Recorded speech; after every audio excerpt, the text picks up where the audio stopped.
plays the champion I'm really hoping he plays, it's going to be an amazing, amazing first introduction game for Rack the Kitty. I want to make sure that his camera is set where it's supposed to be set. There we go. Ladies and gentlemen, it's going to be hype. Cody, thank you and welcome to the stream. I did want to do this very quickly.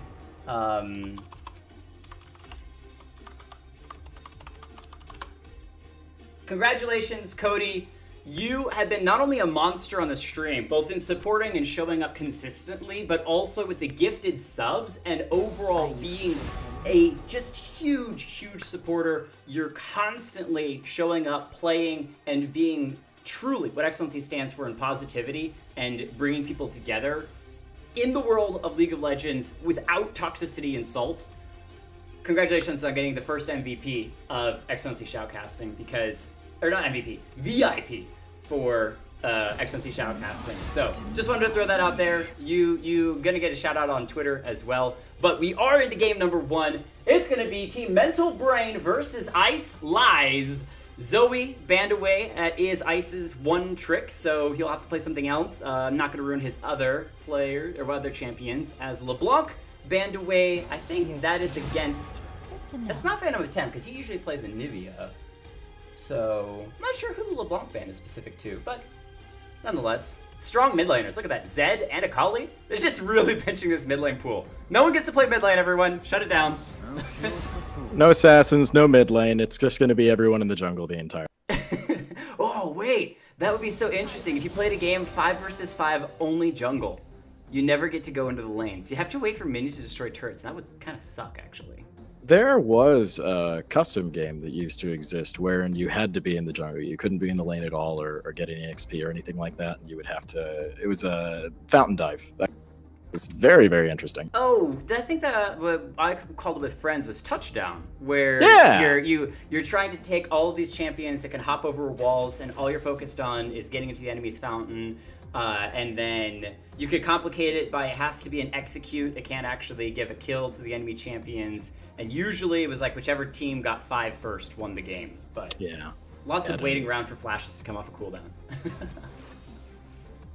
Hide and seek too. That was true, but that also was played with Teemo. Usually you had to find the Teemo and kill the Teemo on the enemy team. Did you ever, Rack, play football in the center of the map where you had like pushers and pull champions that would try to push the Teemo around until he went into the turret and died?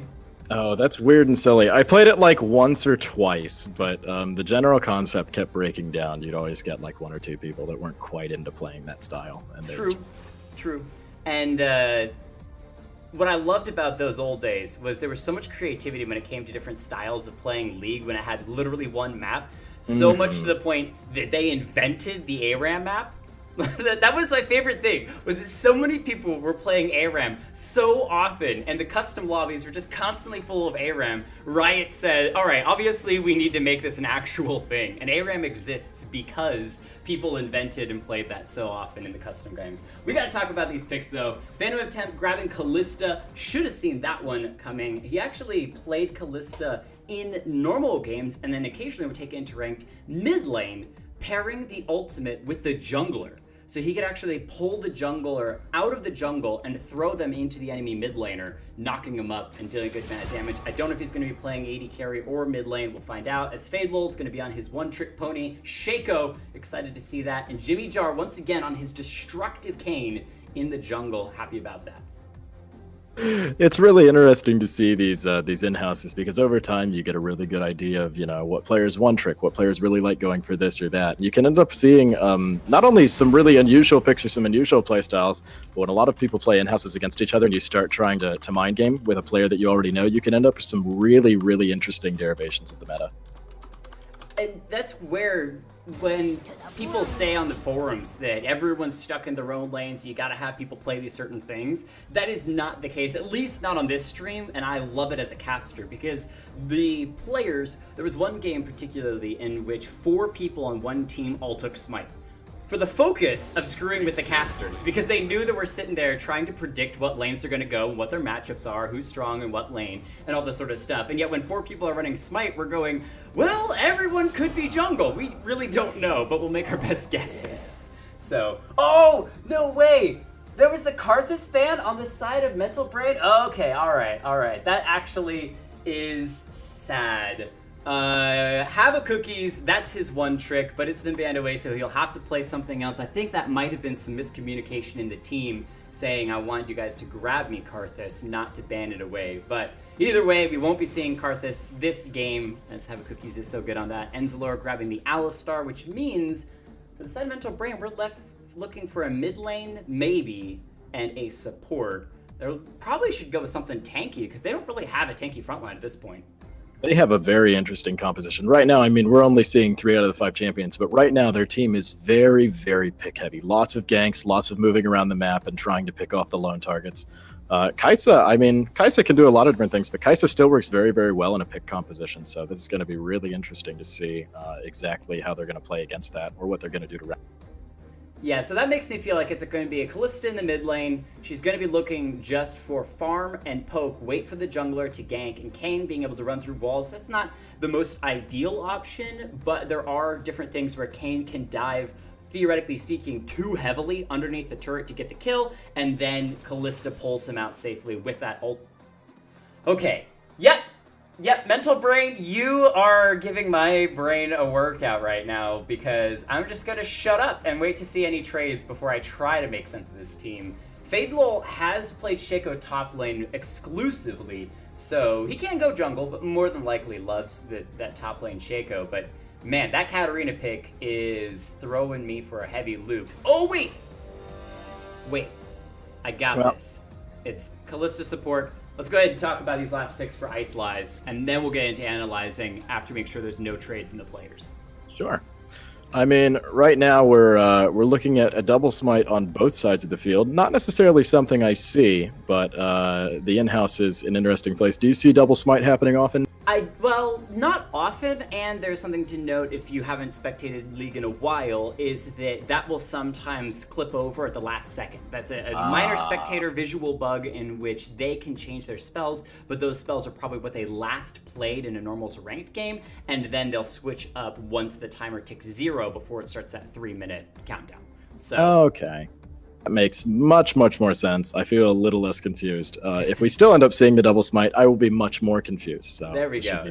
Got to keep it confusing post the 0 seconds, which I won't lie, it's a possibility, but unlikely, especially as to see Seal is a heavy top laner. If he doesn't get his Darius, which he had an option to, he decides to go with that Renekton instead. Very well known on that. The only other option, I think, is the Rengar that he's taken top lane and in the jungle. So let's roll through the players, and then we'll start to analyze. Because most of Mental Brain has what I recognize on it, it's going to be Phantom of the Temp taking Kalista support role.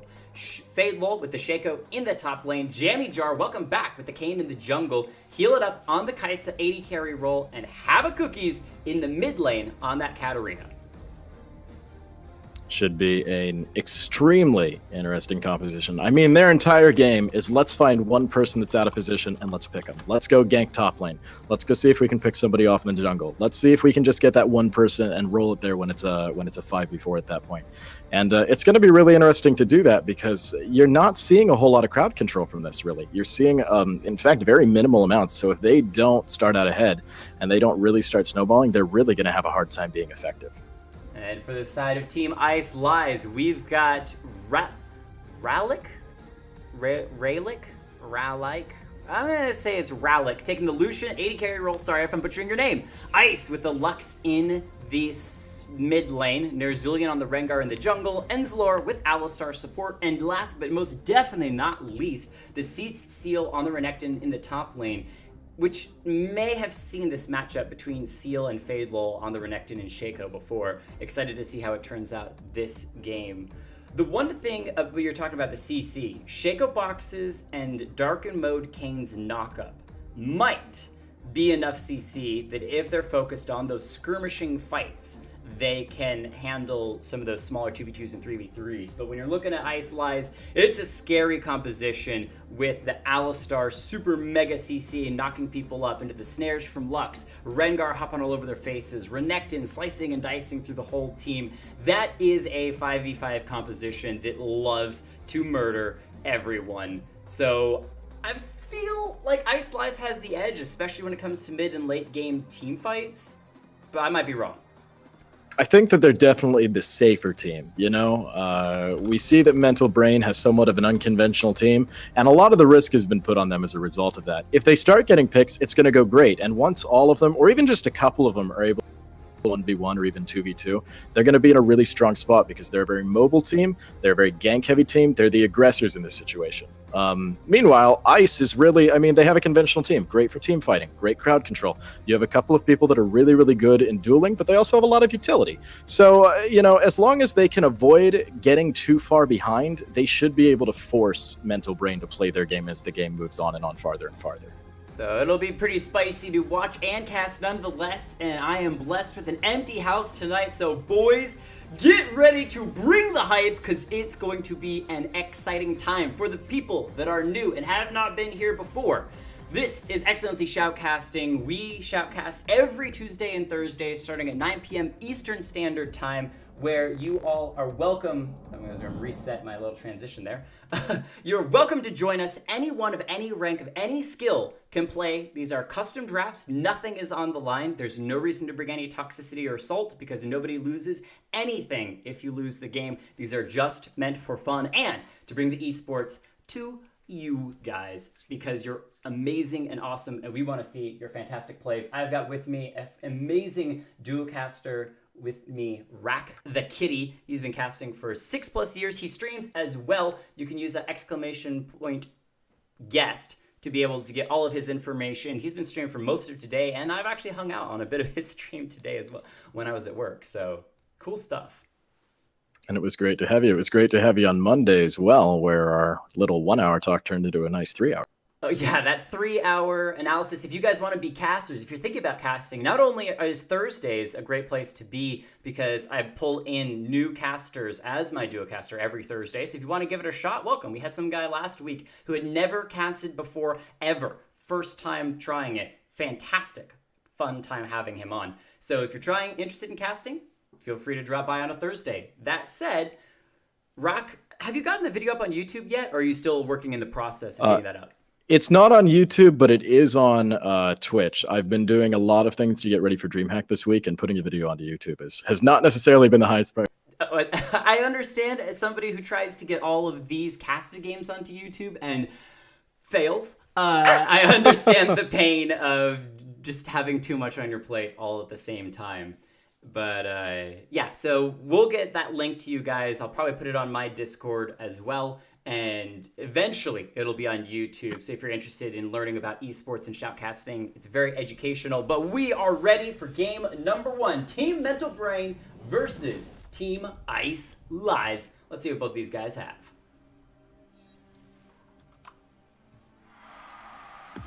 And there is, of course, the new introduction that we get to see every time League of Legends starts a new...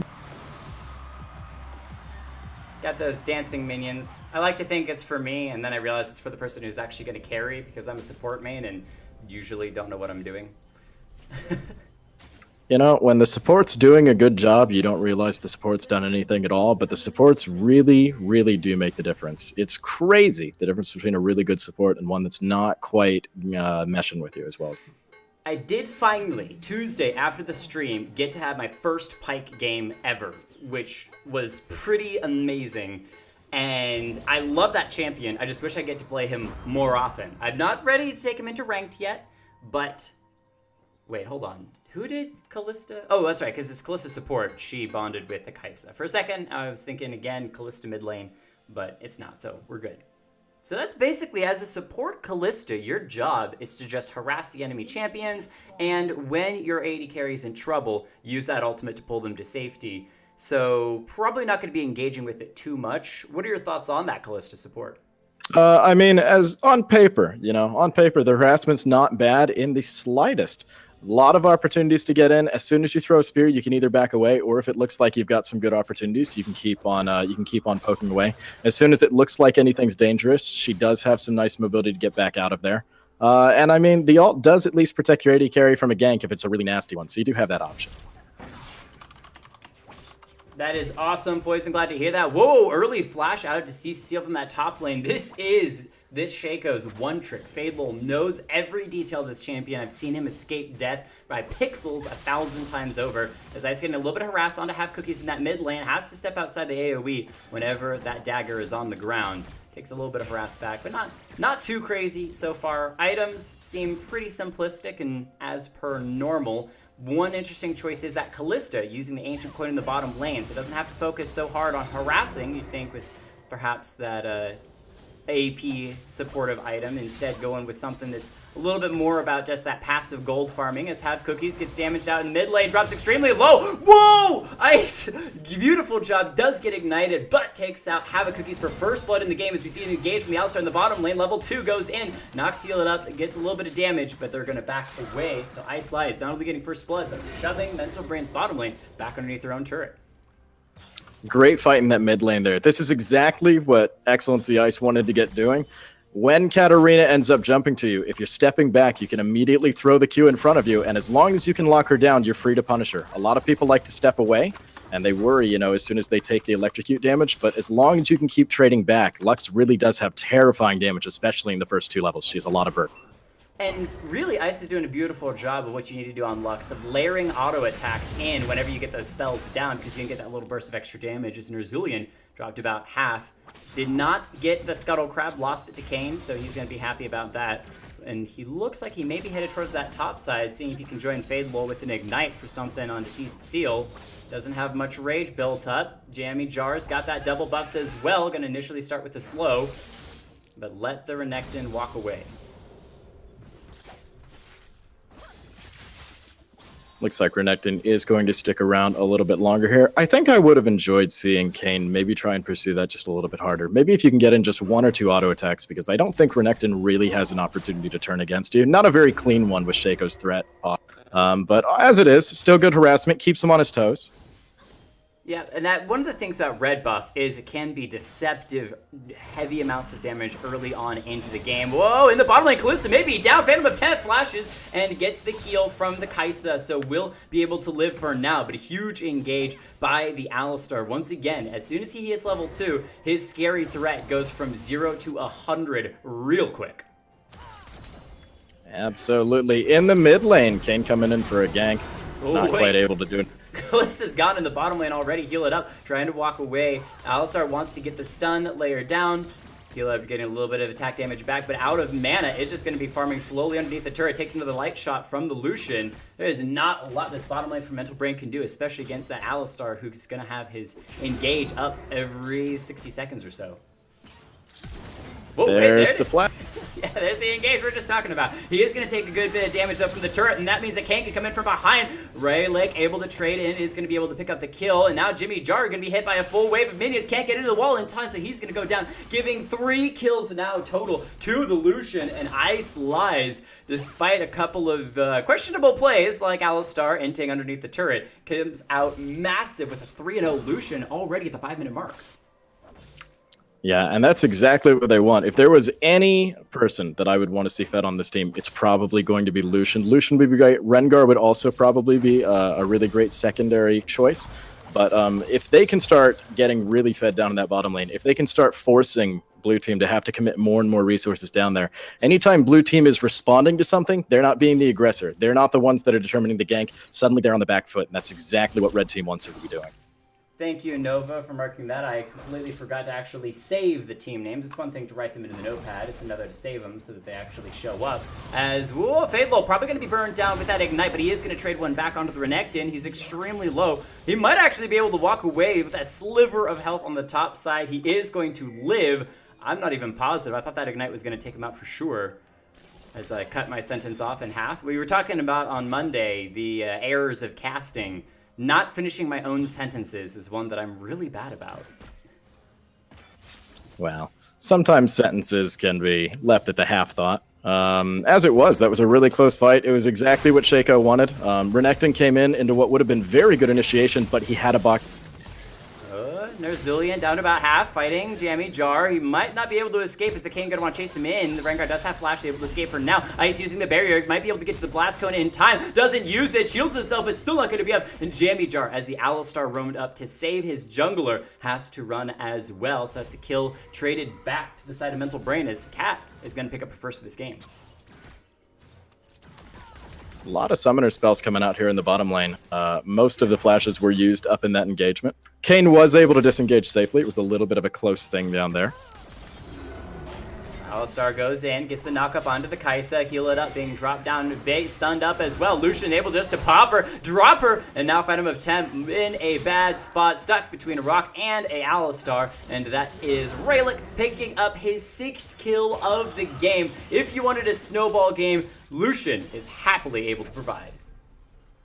He is playing everything right, and let's take a moment to really talk about Alistar, because Alistar getting in on that Q, being able to lock down these people and stay on top of them, give them no options as far as escape goes. He is playing all the pressure and letting Lucian take shot after shot after shot. 3 kills, 2-7. Ice lies in a pretty good spot, 2,000 gold lead. The game is far from over, though. There's still an opportunity for the Katarina or the Kai'Sa to truly pop off when it comes to the late game. Katarina, one of those champions, kind of like a Kassadin, that you can shut them down hard in the early game, but if they start to scale up and get a couple items and a couple of kills, they can really find their way back into it. And don't discount Fadelol. His damage, when he starts to really get some items underneath his belt, can be scary, and he loves to roam around the map and make life hard for the enemy team jungler. He's getting a nice little matrix of boxes set up, and there we go. He's in the triangle. Renekton's taking a good amount of damage there. We've got the double on. Look at the amount of damage that he can... Can Kayn manage to finish it? He's chasing after it, and he does have a good amount of speed. He's on top of him now. And there's going to be the ult. Shaco would have been able to pick that up easy himself, but kind of gifted it over to the Kayn, helping him get back into this game. I've seen this guy pop off on Kayn before, heal it up in trouble, going to drop once again. Even using the heal wasn't enough to deal with Lucian damage, as a Blade of the Ruined King already completed at 8 minutes into the game and used. Kai'Sa just gone off the map for a 3rd time. And I dropped my chair all of a sudden, so that's why I suddenly got shorter, guys.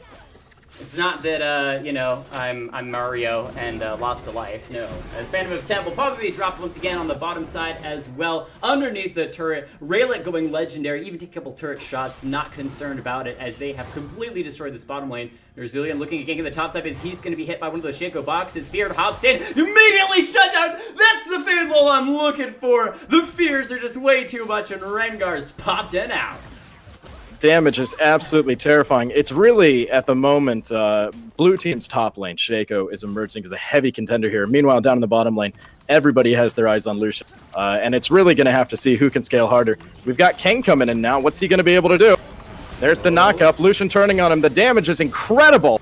Jammy Jar burning down with the Ignite, smites a minion for health, and it's still not going to be enough. Enzalor picking up the credit for that kill. Lucian is low on mana, but really, with Mental Brain's bottom blade so far behind, there's not much they can do to stop this Lucian. It's going to be very, very difficult. Again, this is where that crowd control comes into play. You know, if you're behind and you have crowd control, you can manage to catch some people, or you can manage to lock down the heavy containers and do something. If you're behind and you don't have any crowd control, that makes it a lot more difficult to really be able to pick any. Fadelol is 2-0-1. Don't discount this Shaco. He's going to avoid this stun by popping that ultimate. Wants to go in on the Renekton, burning him down with the red buff. But that's one of the things to keep in mind on this guy and his knowledge of the champion. He knows how to get in and get out. To see Seal still burning down lower and lower. Fadelol sitting at underneath 100 health, but he always has a box set up and ready. To see Seal may try to go in, or may have realized that it's a little bit too much for him to fight. Where Kayn gonna try to come to the side. He has gone that darkened mode, so we'll get the knock-up, dashing in, slashing through the Renekton himself, as Rengar does pick up the first Drake for the side of red team. It's a Mountain Drake. Heal it up. Probably got once again. Phantom of Temp using that ultimate, trying to save the Kalista. She flashes, but she's still going to be inside the Culling of the Lucian. And another double kill for Raylick, who is destroying on this Lucian. It was a great attempted use of the ult, trying to pull the carry out, being able to get them into the back lines, get them away. It was great. Unfortunately, Lucian already very mobile. He's got the very long range on his ult. Wasn't quite enough to be able to get them. And Nerzullian comes in mid lane just to clean up the kill that Ice set up for himself. Said, yeah, thanks for that. I appreciate you donating me an extra kill. That's his first kill of the game, which is not what you want on a Rengar, but at this point, Ice Lies, they could handle not having a few extra kills on their jungler when their ADC is just unstoppable at this point. Definitely so. Rengar stepping into Shaco. There's some good damage. Kayn is behind, and it looks like Rengar is trying to make it away here. There's the flat. And we are seeing an all-in under the tower going in onto Rengar. Couldn't quite manage to get the snare. Oh, there's dropped low Renekton, trying to escape at the moment. His Fable's clone going to be chasing him around. Fable doesn't have that ultimate anymore, but the fear is just going to be setting up. This guy, he's so good on Shaco because he knows where people are going to want to walk, and he's already got boxes set up to block their movements wherever they go. Enzalor ganking in the mid lane, getting a knock-up underneath the second tier turret. They've already taken out the first tier turret. The flash used by Habacookies to escape that ultimate from Lux. Tries to ult himself, but Lucian just says, I'll auto-attack you underneath the turret. Kai'Sa has that ultimate down, could use it, that killer instinct straight again, but Lucian decides not to engage, as there are 3 members there in Enzalor. That tanky Alistar is still sitting at a huge amount of help. Yeah, Lucian is definitely still the powerhouse. It's been that way since he started getting a couple kills in snowballing, and he is going to be the one that they want to have to take down. They're going to need to have an answer for Lucian if they're going to be able to do something about this.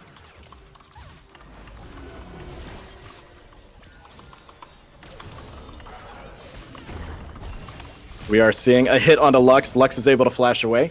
Gonna go ahead and lock Kayn down here. Kai'Sa also locked down thanks to Alistar. They're doing a little bit of picking, but it looks like everyone is safely disengaged. I apologize for my random silence. I was typing typing answers into the chat, and I get a little bit distracted. Thank you all, though. There are a bunch of you out there, new and old. Welcome back, Mina. It's not been that long, but always appreciate when you decide to drop by. And Joe, yes, the camera is actually controlled by the League of Legends client. Occasionally I'll take over it, but most of the time it is controlled by Riot, so it does hop around a lot. And if you watch LCS, this is a difference between LCS and these games that you'll find out. LCS is heavily controlled. They generally, all the players and the champions in those games are very slow to do anything because they want to make sure that the play that they make is the right play at the right time and everything is in their favor. Whereas these are custom games and the elo's all over the place, so people are more willing to just go in and fight. As we see another fight engaging onto the Rengar, he's going to be dropped Phantom of Temp. Picks up his first supportive kill in the game because that's what you need when your game is so far behind already. Give the kills to your support, give them the double buffs as well, right? Definitely so. Support's going to be the new carry. Down in the mid lane, Kai'Sa just barely able to avoid that Q, and Lux is so... This is Blue playing the game that way they want to play. You're going to constantly see 2 or 3 people coming from all directions, catching that one lone red player and jumping on top of him as soon as they don't have any escapes left. And they are going to take Rift as well. One of the powerhouses of that Kalista, pump a bunch of spears into a neutral objective, tear it up, and you've got yourself a fancy new thing to play with. And that Rift Herald is kind of a nice answer to the heavy push that Lucian Alistar is going to be able to provide for the side of Ice Lies, because wherever they've gotten turrets, like in that bottom lane, you drop the Rift Herald, that's practically a free turret for you if you play it right. Definitely so. Right now, they're going to have to play generally around Lucian and Alistar. They're going to have to find which champions on red team are nowhere near Lucian. They're all going to have to jump on him. They're going to have to use suddenly the fact that they have, a champion advantage to try and lever some advantages elsewhere. They really want to keep Lucian moving without actually getting a lot of things done. Again, it's all about who's going to be the aggressor and who's stuck responding to it and unable to actually take any objectives elsewhere. And that's where having that vision control, whether it is through the wards or those Shaco boxes, is going to be a high priority to the side of Mental Brain. You want to keep an eye where that Lucian's going at all time. Kayn going to do what he can, gets the knockup. That might actually be Lucian completely gone off the map. That's the ultimate from the Kayn, tears him through. Wasn't actually enough to pop him the finish of the ultimate. The Fade Lul's clone doing a bit of damage. Double man knockup. I love the tank Kayn, even though he is going to be dropped. Delicious Seal finally being able to pick up his second kill of the game. Flashes into a brush. There's no boxes there. You can see that Fade Lul hasn't had time to set that up, and with no mana, he's going to have one chance of being able to escape, but the scrying trinket from the Renekton bought so early on gives them vision. They know where Shaco's going, and Rengar picks up another kill. Absolutely great fight. Shaco had them into a little bit of a scary solution, but being able to put up that scrying lens, being able to have that vision, make sure that he's not doing any trickery there, can really shut down his effectiveness in a big way. Once he was forced to run, Rengar being able to drop down that slow to him just about guaranteed the kill.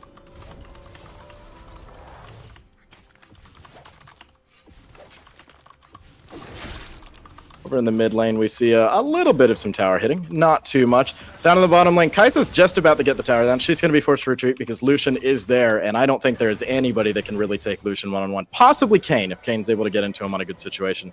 You saw that Kayn was able to success. She's making a good attempt of it. Killer instinct to the side, but yeah, decides she can't escape, so might as well try to fight it. Rengar using that ultimate, giving himself free jump onto Katarina, who's going to immediately ult, but there's just way too much damage despite dropping Rengar low. Lux was there, and without even getting the kill, still sitting on those double buffs from the fight earlier.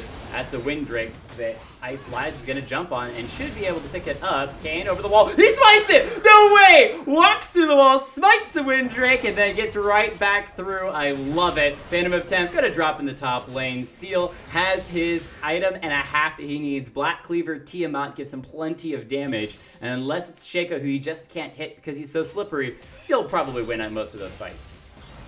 It was such a critical Dragon Steal. I mean, you would like to have Infernal. The damage is always a nice thing. But as a pick team, being able to have that movement speed is so important.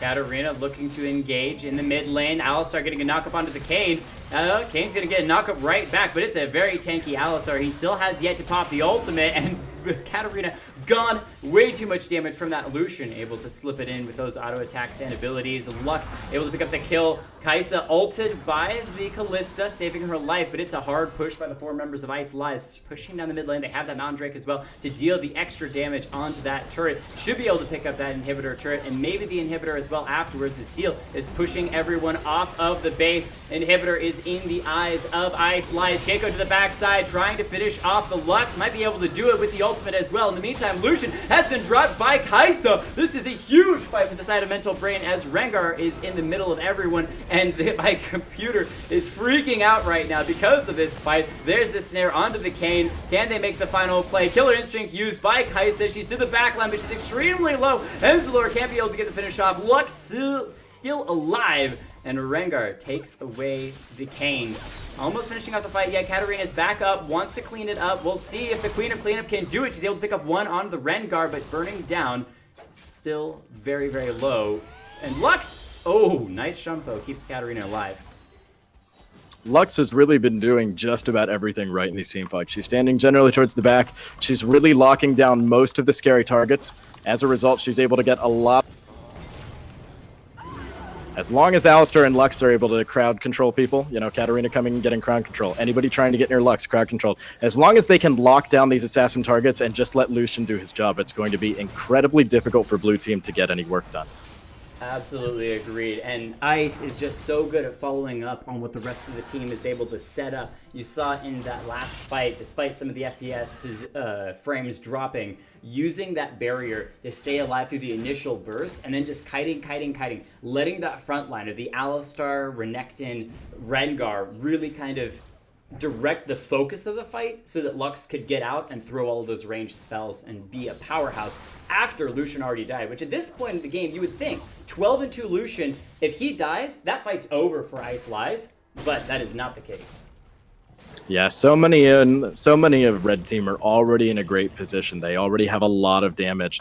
That one carry isn't quite enough anymore. They've got to be able to take down both Lucian and Lux. Once they get rid of both of them, then it probably ends up being a much closer fight, or possibly even a heavy win for Blue Team. But if they can't get both Lucian and Lux, then they've got to figure out some other alternative.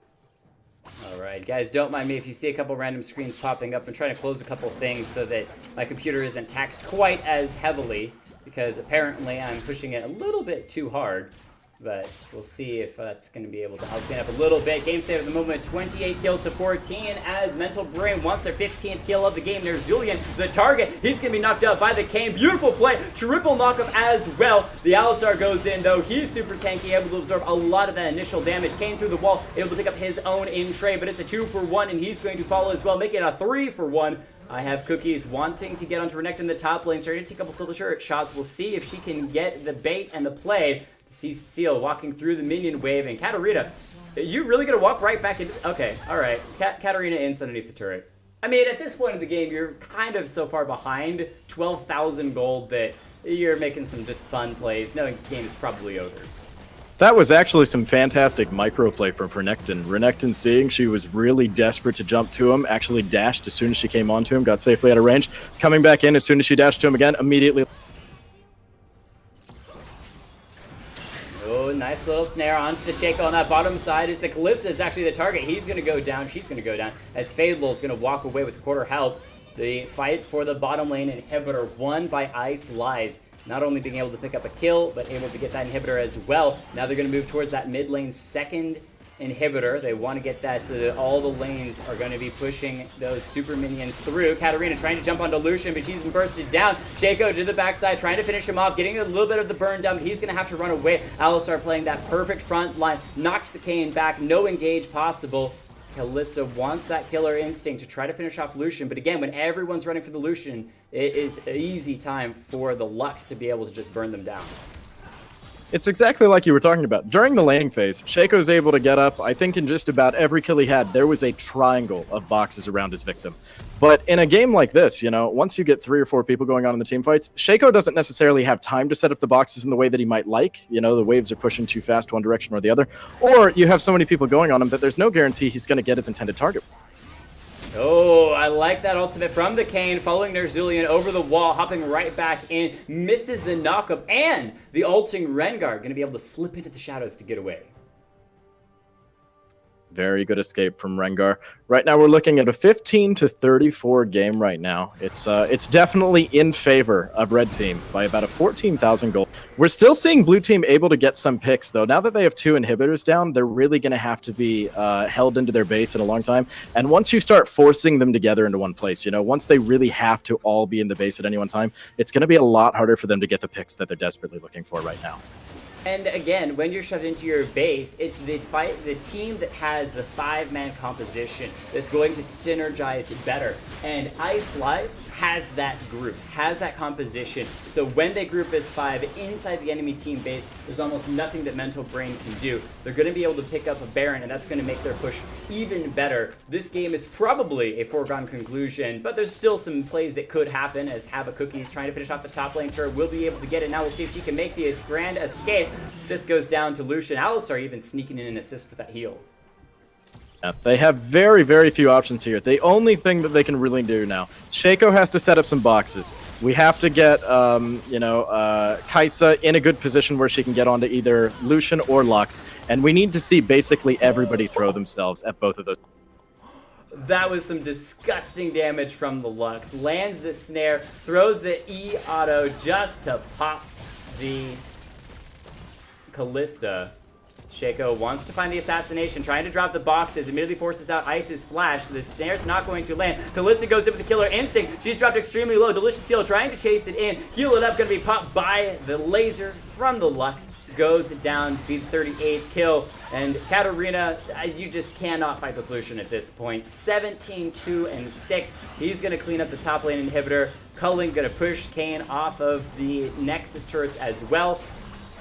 I think the game may be over, except for a couple more fancy plays. The Shaco box is going to be blown up, and he's going to drop as well. Delicious Seal picking that one up. Rengar to the backside finishes off the Kalista. Does anyone dive for it? Lucian goes in. He's going to die a second time. Nerzulian wants in. They get the Kayn. This is the sacrifice of everybody, but the game is over. Nexus has exploded, and Ice Lies clear the fountain to finish the game.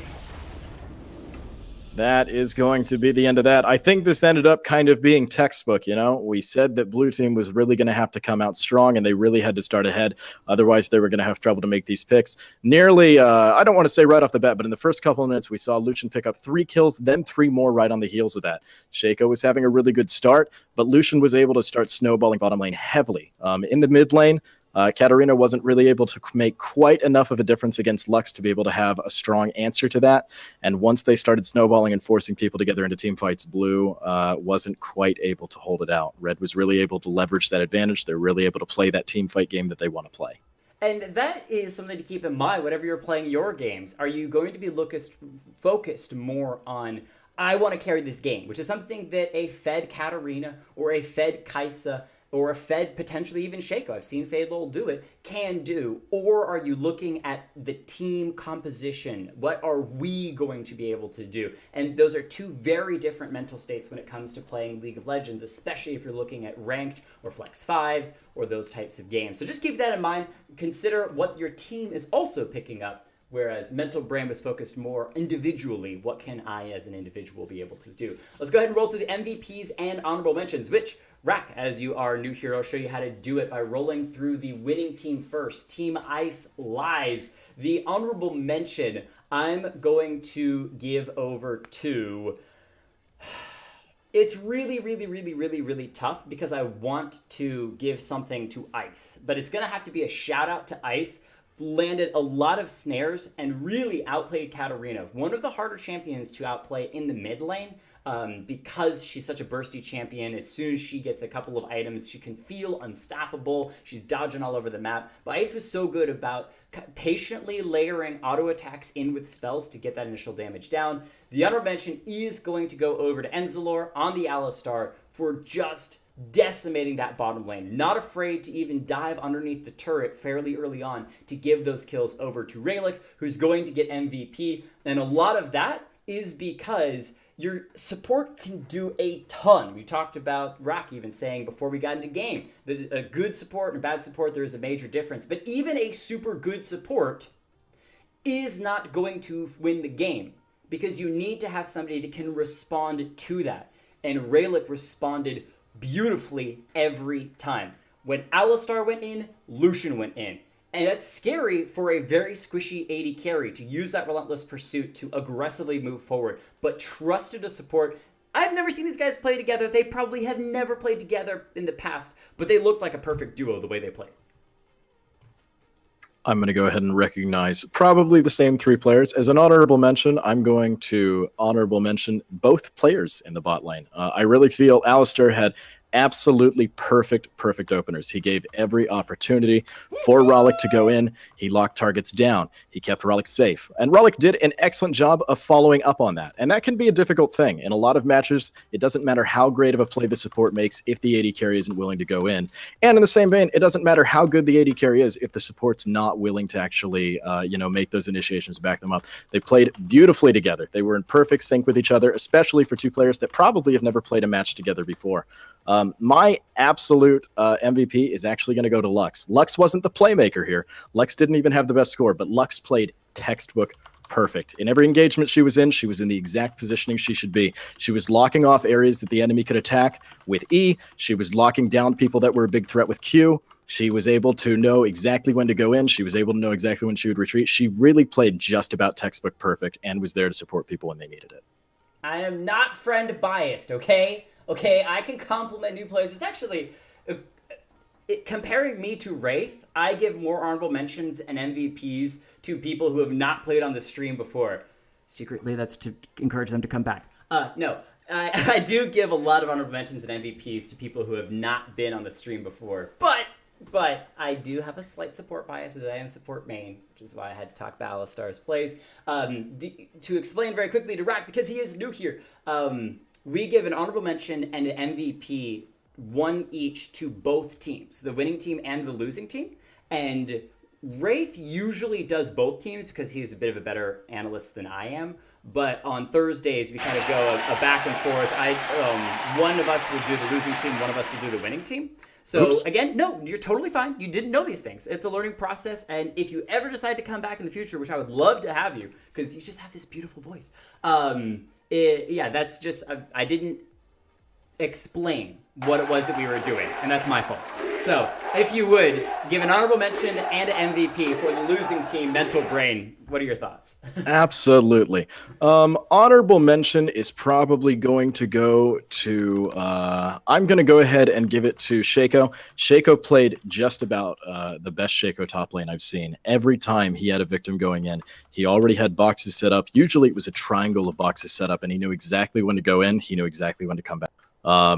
Towards the team fights, I have to give it to Kane. Kane really worked. As soon as Shaco started getting fed, Kane shifted away from bot lane, which was probably going to be a lost cause and was only going to cost him resources. Went up to top lane, started getting a couple kills, get a little fed for himself. Went into mid lane to try and get some work done there.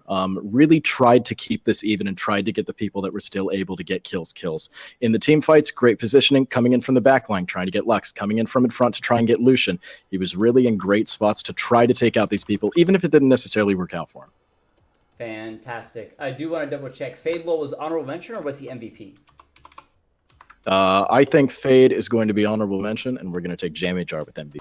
Fantastic. I think Jamie Jar even got MVP. If I check, I think he might have gotten MVP last time that he played, because he's just really good. All right, guys, that is going to be it for game number 1. But don't worry, we still got 2 more games. Before we take a break, I gotta thank Cody Hubbard for the gifted sub to Dappa God. You have an awesome hype emotes. If you play League, you can drop those exclamation point pings anywhere and everywhere. And Matsuri Dream, thank you for the follow as well. You are welcome to play. You're place 32 in queue. No, you are not, because you also don't ever play.